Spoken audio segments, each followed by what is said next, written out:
우리나라에서 미성년자는 법률행위를 단독으로 하는 게 쉽지 않습니다. 미성년자의 부모가 법정 대리인으로서 미성년자를 대리하여 법률행위를 할 수 있는 권리가 바로 친권입니다. 또 다른 말로는 미성년 자녀에 대해서 가지는 신분상, 재산상 권리와 의무라고 표현합니다.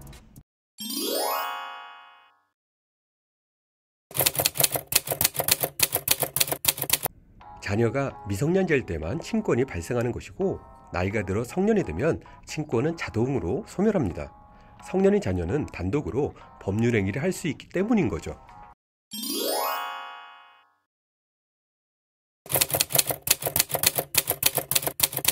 부모가 혼인관계를 유지하고 있을 때는 부모가 공동으로 친권을 보유하고 있는 상태입니다.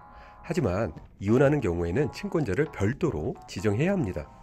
협의이혼을 하는 경우는 부부가 협의해서 친권자를 지정해야 하고, 만약 협의가 안 된다면 협의이혼 절차가 진행될 수 없어서 재판으로 정리하셔야 합니다.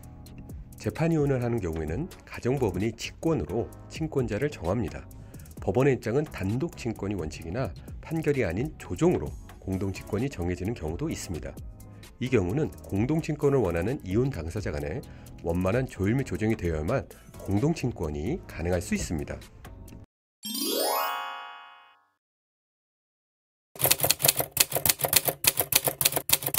미성년자인 자녀가 일상생활에서 법률행위를 할 일은 거의 없습니다.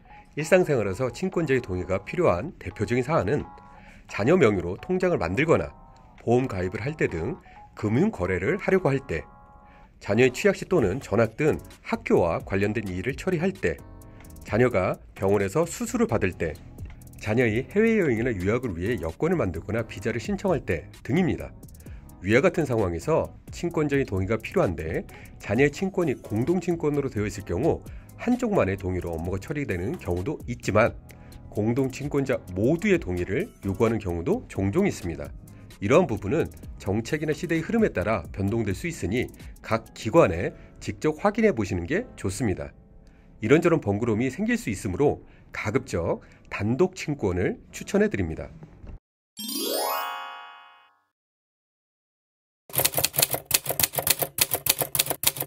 이혼하면서 양육은 하지 않지만 친권자로 지정이 되기를 원하시는 경우가 있는데, 대부분 친권에 대한 오해에서 비롯된 경우가 많습니다.